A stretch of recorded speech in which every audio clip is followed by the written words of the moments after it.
शेतकरी केंद्रीय मंत्रिमंडळाच्या आणि लोकसभा राज्यसभेने जे कायदे पास केले त्याच्या संदर्भात मोठ्या प्रमाणात जो अपप्रचार चालू आहे त्या अपप्रचाराला उत्तर देणे, त्याचसोबत पार्टी आणि सर्वसामान्य जनतेला, सर्वसामान्य शेतकरी बंधूंना त्या कायद्याचा सखोल असा जे काही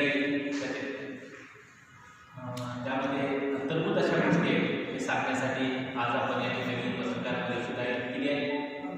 त्या 3-4 दिवसात महाराष्ट्राभर सर्वत्र हे पत्रकार परिषद आयोजित आहे. आजच्या पत्रकार परिषदेसाठी भारतीय जनता पार्टीचे नेते आमदार राणाजगदीश पाटील, माझे सहकारी दत्ताभाऊ कुलकर्णी, माझे सहकारी अनिल काळे, ज्येष्ठ मार्गदर्शक रामजोगी अण्णा हे उपस्थित आहेत.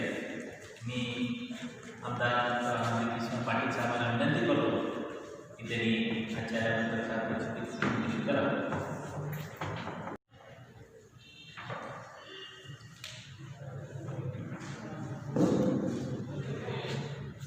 आपल्या सर्वांनाच कल्पना आहे की केंद्र सरकारच्या माध्यमातून शेतकऱ्यांच्या हिताचे 3 नवीन कायदे जे आहेत ते पारित करण्यात आलेले आहेत. हे कायदे पारित झाल्यानंतर शेतकऱ्यांना मोठ्या प्रमाणामध्ये फायदा होईल. शेतकऱ्याचं उत्पादन वाढेल आणि उत्पन्न वाढेल. आजपर्यंत शेतकऱ्यांवरती जे विक्रीच्या बाबतीत बंधनं होती ती सर्व बंधनं जी आहेत ते दूर होतील आणि शेतकऱ्याची पिळवणूक जी होत असते, फसवणूक जी होत असते त्याला आळा घालता यावा अशा अनुषंगाने हे कायदे जे आहेत ते बनवण्यात आलेले आहेत. दिल्लीमध्ये आता जे शेतकऱ्यांचं आंदोलन चालू आहे त्याबद्दल आपल्या सर्वांनाच पूर्ण सहानुभूती आहे. या थंडीमध्ये आपला शेतकरी बांधव आंदोलन करतोय हे नक्कीच आपल्या सर्वांनाच व्यथित करणार आहे. परंतु केंद्र सरकार देखील त्यांच्याबरोबर चर्चा करण्यास तयार आहे. आपल्या सर्वांना कल्पना आहे की चर्चेचे काही राऊंड्स देखील झालेले आहेत. आता या कायद्यांनाच परत घ्या, 3 कायदे परत घ्या हा जो मुद्दा आहे याला उत्तर केंद्र सरकार असं देते की कायद्यामध्ये नेमकी जाचक अट, अडचणीची अट, शेतकऱ्यांच्या अहिताची अट कुठली आहे तुम्ही सांगा. त्याच्याबद्दल चर्चा करून त्याच्यात आपण सुधारणा करू. लेखी देऊ तुम्हाला, गरज पडली तर कायद्यामध्ये बदल करू. परंतु 3 कायदे आधी मागे घ्या आणि नंतरच चर्चा करू अशी भूमिका घेतली गेलेली आहे. मला खात्री आहे की वेळेच्या माध्यमातूनच, चर्चेच्या माध्यमातूनच योग्य तोडगा याच्यामध्ये निघेल. आजची आपली जी पत्रकार परिषद आहे ती आपल्या माध्यमातून जनतेपर्यंत हे पोहोचवण्यासाठी आहे की एका अर्थाने भ्रम पसरवला जातो आहे. हे 3 कायदे शेतकऱ्याच्या प्रचंड अहिताचे आहेत असं जे सांगितलं जात आहे हे खरं नाही आहे, योग्य नाही आहे. या उलट अगदी आपल्याला सविस्तर सांगायचं म्हटलं तर आपल्या देशामध्ये, आपल्या राज्यामध्ये शेतकऱ्यांच्या बाबतीत आंदोलन करणारा, शेतकऱ्यांच्या हितासाठी झगडणारा सगळ्यात मोठा नेता जर कोणी असेल तर ते स्वर्गीय आदरणीय शरद जोशी साहेब. आणि त्यांची प्रमुख मागणी जी होती की शेतकऱ्याला तुम्ही आपला माल विकण्याच्या बाबतीमध्ये स्वातंत्र्य द्या. आणि ही जी मागणी आहे ती खऱ्या अर्थाने या कायद्यांच्या माध्यमातून पूर्ण होताना आपल्याला दिसते. त्यामुळे त्यांनी या कायद्याच्या बाबतीमध्ये एक सुस्पष्ट अशी भूमिका घेतलेली आहे, सकारात्मक भूमिका घेतलेली आहे. काही तरतुदींच्या बाबतीमध्ये आपण चर्चा करून काही बदल करायचे असतील, काही कमी जास्त करायचं असेल ते नक्कीच करणं शक्य आहे. परंतु हे जे 3 कायदे आहेत हे 3 कायदे शेतकऱ्याच्या हिताचेच आहेत हे लोकांपर्यंत आपल्याला पोहोचवणं गरजेचं आहे. त्याचबरोबर एक 3 दिवसापूर्वी आम्ही एक प्रेस नोट दिली होती आणि जर कोणाला वाटतंय की हे तिन्ही कायदे अहिताचे आहेत तर कुठल्या पद्धतीने अहिताचे आहेत ते त्यांनी मांडणी करावी असं आवाहन देखील आपण केलं होतं. परत एकदा माझी विनंती आहे की जर कोणाला वाटत असेल की अमुक अमुक तरतूद अडचणीची आहे तर ती त्यांनी सांगावी. त्याबद्दल आपण आपल्या स्तरावरती चर्चा करू आणि गरजेनुसार योग्य लोकांपर्यंत तो विषय पोचवू. हे मला आज या पत्रकार परिषदेच्या माध्यमातून परत एकदा आग्रहाची विनंती करायची आहे. आता हे 3 कायदे जे आहेत, पहिला जो आहे तो शेतकरी सबलीकरण आणि संरक्षण, किंमत हमी आणि शेती सेवा करार अध्यादेश आहे. दुसरा जो आहे तो शेतकऱ्यांच्या उत्पादन व्यापार आणि व्यवहार प्रोत्साहन आणि सुविधा अध्यादेश. अध्यादेश नाही तर हे कायदे झाले सगळे. आणि अत्यावश्यक वस्तू दुरुस्ती कायदा. आता हे तिन्ही कायदे जे आहेत प्रत्येकाचे पॉझिटिव्ह पॉईंट सगळे आपल्याला माहिती आहेत. परंतु आम्ही भारतीय जनता पार्टी म्हणून आता निर्णय घेतला आहे या तिन्ही कायद्यांचा मराठीमध्ये अनुवाद करून हे जनतेपर्यंत पोचवायचे, जेणेकरून लोकांना कळेल की खरंच हा कायदा काय आहे. संभ्रम सगळ्यात जास्त जो निर्माण झाला आहे तो यामुळे झाला आहे की एक बाजू सांगितली जाते जी अर्धसत्य आहे आणि वास्तव जे आहे ते लोकांपर्यंत पोचतच नाही आहे. त्यामुळे कायदा नेमका काय तयार केला आहे मराठीमध्ये त्याचा अनुवाद करून लोकांपर्यंत पोचवण्याची प्रक्रिया भारतीय जनता पार्टीच्या माध्यमातून आम्ही सुरू करतो आहे. आपण देखील कायद्याचं वाचन करून कायद्याचे जे मूलभूत त्याच्यामध्ये तरतुदी आहेत त्या तरतुदी जनतेपर्यंत पोचवाव्या आणि जे काही संभ्रम आहे लोकांना जी काही चिंता वाटते ती दूर करण्यासाठी आपण सर्वांनी सहकार्य करावं अशी माझी आपल्या सर्वांना विनंती आहे. 1-2 मुद्दे मी सांगेन आणि नंतर मग आपण काही प्रश्न असतील तर जरूर विचारा. शेतकऱ्यांच्या मनामध्ये एक असा भ्रम निर्माण करण्यात आला आहे की शेतकऱ्याची जमीन जी आहे त्याच्यावरती करार केल्यानंतर अधिकार काहीतरी कमी होईल. उद्या शेतकऱ्याची जमीन कंपनी घेऊन टाकेल किंवा त्याच्यावरती हक्क सांगेल असं काही बोललं जात आहे. भ्रम. कायद्यामध्ये अतिशय सुस्पष्ट तरतूद आहे की शेतकऱ्याच्या जमिनीला करार करणाऱ्या एनटीटी जी कोण व्यक्ती आहे कंपनी आहे त्याचा काहीही अधिकार राहणार नाही. त्यामुळे शेतकऱ्याची शेतजमीन जी आहे ती अबाधित राहणार, शेतकऱ्याच्या मालकीचीच राहणार, त्याच्यावरती दुसऱ्या कोणाचा थोडासुद्धा हक्क राहणार नाही. हा एक महत्त्वाचा विषय आहे. भ्रम जो पसरवला जातो हा एक भ्रम त्याच्यातला आहे. दुसरं एक बोललं जातं ते म्हणजे MSPच्या बाबतीमध्ये. MSPच्या बाबतीमध्ये हे वास्तव आहे की कायद्यामध्ये तरतूद नाही आहे. परंतु आजपर्यंत कायद्यामध्ये तरतूद नव्हतीच. ही प्रचलित कार्यपद्धती होती. हे कायदे पास झाल्यानंतर सुद्धा MSP डिक्लेअर करून देशामध्ये मोठ्या प्रमाणात आजही खरेदी चालू आहे आणि खुद्द पंतप्रधानांनी MSP राहील हे स्पष्ट केलेलं आहे. परंतु शेतकरी बांधवांची प्रकट इच्छा असल्यामुळे, संभ्रम जास्त असल्यामुळे आता केंद्र सरकारने लेखी द्यायला गरज पडली तर कायद्यामध्ये तरतूद करण्याची देखील तयारी दर्शवलेली आहे. त्यामुळे जिथे कुठे संभ्रम आहे, जिथे कुठे भीती आहे, असा प्रत्येक मुद्दा अतिशय स्पष्टपणे त्याच्या बाबतीत योग्य ती कारवाई करण्यासाठी केंद्र सरकार सकारात्मक आहे हे देखील जनतेपर्यंत आपण पोचवावं ही आपल्याला विनंती करतो. आपले काही प्रश्न असतील तर कृपया आपण विचारावे. आता आपण सांगायला विरोध झाला कायदा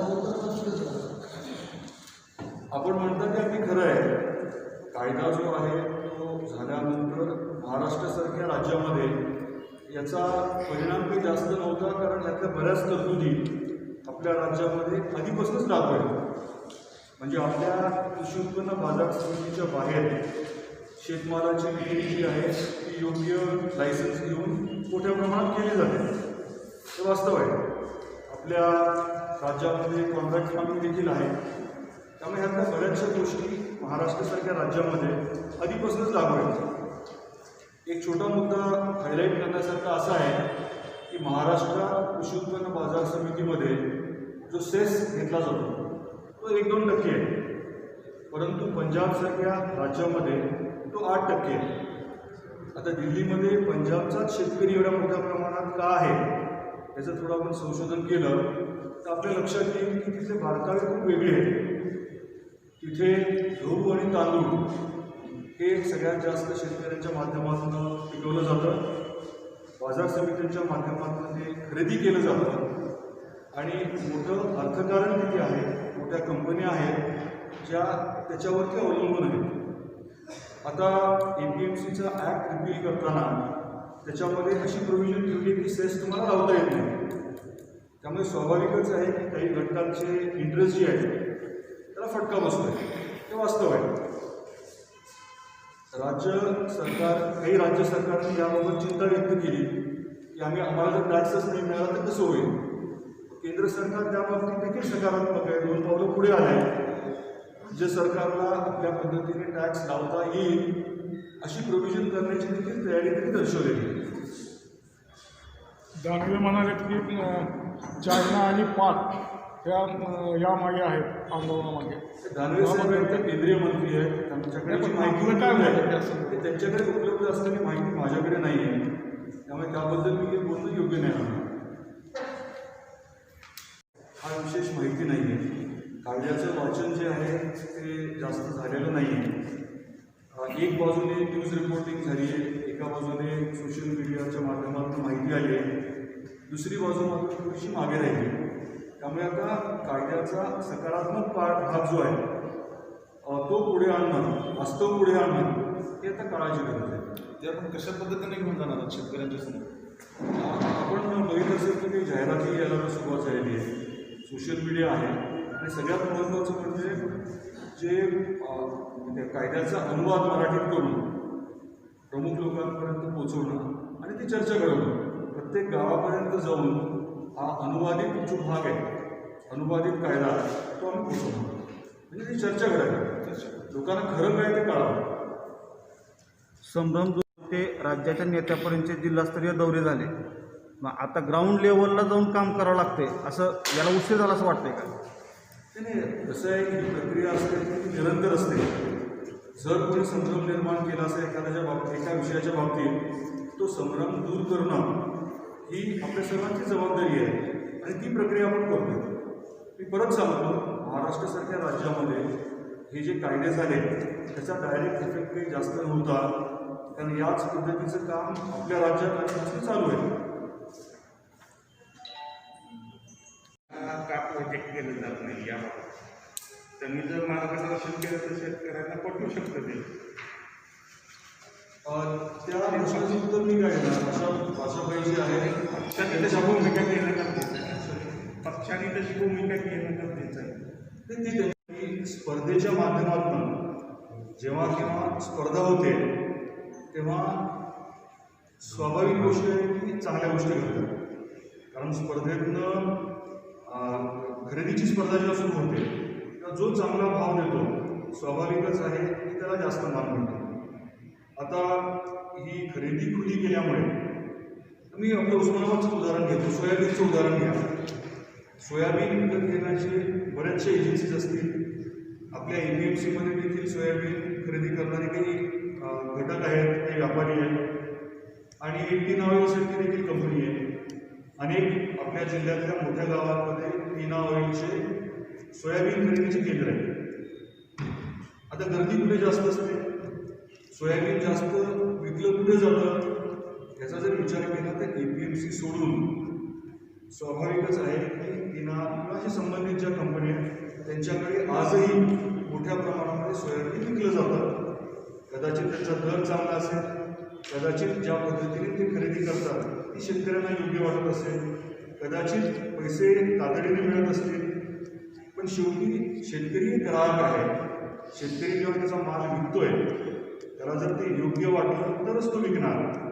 आणि जेव्हा ही खरेदी खुली होते, स्पर्धा निर्माण होते आणि स्पर्धेच्या माध्यमातून शेतकऱ्याला 4 पैसे जास्त मिळतात, हा ह्याच्या मागचा खरा गाव आहे. हे झालं खरेदीच्या बाबतीत. दुसरं कसं आहे, मोठ्या प्रमाणामध्ये अगदी 25 ते 30% आपला जो शेतमाल जो आहे तो खराब होऊन जातो, कुजून जातो, नासून जातो.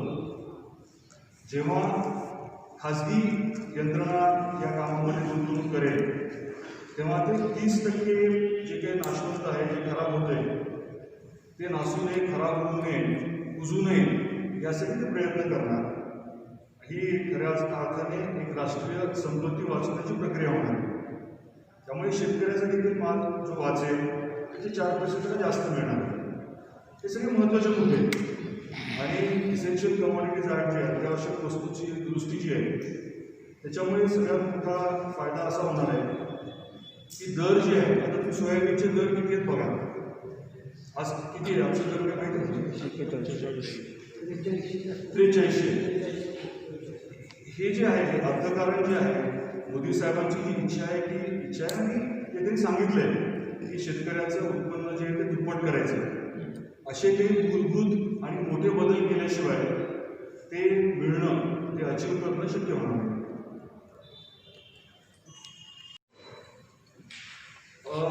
कसं आहे, राजकीय पक्ष जे असतात ते संधी शोधत असतात. प्राप्त परिस्थितीमध्ये एक संधी उपलब्ध झाली आणि त्याचा जे फायदा घेत आहेत किंवा गैरफायदा घेत आहेत असं म्हटलं तर चुकीचं ठरणार. एक गोष्ट नक्की आहे की काही लोकांची इंटरेस्ट जे आहे, काही लोकांचं हित जे आहे त्याला या कायद्यांमुळे थोडा त्रास होणार आहे, त्यांना अडचण येणार आहे आणि त्यामुळे या गोष्टी थोड्या वेगळ्या पद्धतीने चालू आहेत असं माझं मत आहे. शिवसेनेनं राज्यभर जे इतर पक्षाला सोबत न घेता केंद्राविरोधात आंदोलन केलं आहे, पेट्रोल दरवाढ आणि दानवेंच्या विरोधात, याविषयी काय मत आहे? त्याबद्दल काय मत प्रकट करण्याचं नाही. प्रत्येक राजकीय पक्षाला आपली भूमिका घेण्याचा अधिकार आहे आणि आज घ्यायचं ठरवलं तर त्यांचा निर्णय. महाविकास आघाडीमध्ये काही म्हणजे ही दुरावा आहे असं वाटतंय का? महाविकास आघाडीच्या बाबतीत वारंवार सर्व ज्येष्ठ नेते जे आहेत भारतीय जनता पार्टीचे त्यांनी भूमिका स्पष्ट केलेली आहे. एकत्रित ते जे आले ते अनैसर्गिक आहे आणि त्यांचा जो काही विसंवाद आहे त्याच्याबद्दल ते वेगळं काही पण बोलण्याची आवश्यकता नाही. त्याची सुरुवात आजपासून आहे का? त्याच्याबद्दल मी काय कमेंट करणार? बाबतीमध्ये चुकीचं काय आहे सांगा. हे कायदे सगळेच परत घ्या जे बोललं जातं त्याच्या बाबतीमध्ये चांगल्या गोष्टी तुम्ही सुचवा. चांगल्या गोष्टी तुम्ही सुचवल्या तर त्याच्या बाबतीत चर्चा करून आपल्याला काही निर्णय घेता येतील. भारतीय जनता पार्टी उस्मानाबादच्या वतीने असे आवाहनही करतोय. आता पेपरमध्ये मला वाटतं काही पेपरमध्ये आलं 1-2 दिवस झाले, पण अजून जे आंदोलनाला सपोर्ट करतायत, शेतकऱ्याचं आंदोलन असल्यामुळे माझी, आमची सर्वांचीच भारतीय जनता पार्टीची पूर्ण सहानुभूती आहे. परंतु काही चुकीच्या गोष्टींवरती आधारित आहे. त्यामुळे चर्चा होणं, तुमची अडचण काय सांगितल्याशिवाय अडचण दूर कशी करता येईल हा मूळ मुद्दा आहे. स्पष्टताच येत नाही नेमकं काय, म्हणजे अडचणीचा विषय कुठला आहे. कायदे परत घ्या ह्या मुद्द्याला तसं जर विचार केला तर अर्थ राहत नाही. कारण कशामुळे परत घ्या, MSPचा विषय होता, मी मगाशी बोलल्याप्रमाणे तो बऱ्यापैकी सरकार आता तयार आहे लेखी द्यायला, कायदा करायला. असे वेगवेगळे मुद्दे आहेत त्याच्याबद्दल सकारात्मकता तर मला स्पष्ट दिसते. फळा करण्याचा जो निर्णय घेतला आहे FPOच्या माध्यमातून आणि इतर काही घटकांना बरोबर घेऊन हे शेतमालाच्या स्टोरेजची, मी मगाशी म्हटलं तसं 30% माल जो आहे तो कुजतो, खराब होतो, तसं होऊ नये यासाठी यंत्रणा उभं करण्याचा निर्णय झालेला आहे आणि त्याच्या अनुषंगाने अंमलबजावणी देखील चालू झाली. म्हणजे शेतकरी एकत्रित येऊन स्वतःची कंपनी गठीत करून शेतमाल शेतमाल जो आहे तो ठेवण्यासाठी वेअरहाऊसेस असतील, गोडाऊन असतील, त्याची सोय करणं, कोल्ड स्टोरेजची सोय करणं, त्याच्या ट्रान्सपोर्टेशनची सोय करणं, काही प्रमाणात तर कृषी प्रक्रिया उद्योग करायला देखील केंद्र सरकार पूर्ण मदत करते.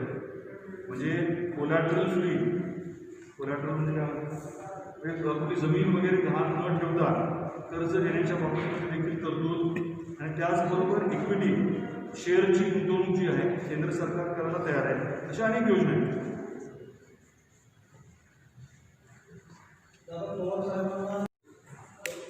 कायदा एवढा शेतकऱ्यांनी घेतलाच आहे, परंतु पवार साहेब आंदोलन काही कायदा चांगला आहे होऊ देत नाही त्याबद्दल काय म्हणतात? पवारसाहेबांनी वेळोवेळी त्यांची भूमिका ती जाहीर केलेली आहे. हा कायदा चुकीचा आहे किंवा अयोग्य आहे असं पवारसाहेबांनी बोलल्याचं मी तरी कुठे वाचलं किंवा ऐकलं नाही. ते पण सांगत नाही म्हणजे चांगलं आहे हे पण सांगितलं नाही काय तुम्ही काय असं बोलत नाही नाही, त्या चर्चेत आपण कशासाठी जायचं? माझं म्हणजे आजची आपली प्रेस कशासाठी आहे की कायदा जो आहे तो शेतकऱ्यांच्या हिताचा आहे. काही लोक खोटं चुकीचं सांगून हे यांच्या बाबतीमध्ये भ्रम जो निर्माण करत आहेत तो आपल्याला दूर करायचा आहे. आपल्यालाही सर्वांना कायदा जो आहे त्याचा मराठी अनुवाद जो आहे तो पोचवण्याचा मी प्रयत्न करतोय. आता इंग्लिशमध्ये तरी देऊ आपल्याला सगळ्यांना किंवा आपण वाचावं तरी आणि बाकी आमच्याकडे जे नोटिस आहे ते उपलब्ध करून देऊ. त्याच्या माध्यमातून तुम्हाला जे आपल्यापैकी किती गरजेचं वाटत असेल तर केंद्र सरकार निश्चित घेणार. जेव्हा असं काहीतरी वेगळं केंद्र सरकार करतं तेव्हा राज्य सरकारला अधिकार आहे म्हणण्याचा की आम्हाला काहीतरी तुम्ही डावलताय. आणि अशा परिस्थितीमध्ये मग काय होतं, सर्वोच्च न्यायालयामध्ये राज्य सरकार जात असतं, केंद्र सरकार आपली बाजू मांडतं आणि सर्वोच्च न्यायालय याच्या बाबतीमध्ये घटनेच्या आधारे काय योग्य आहे याचा निर्णय घेत असेल. तेच आपल्याला अपेक्षित आहे. याच्यामध्ये घडलं ते आपण सगळ्यांनी बघितलेलं आहे.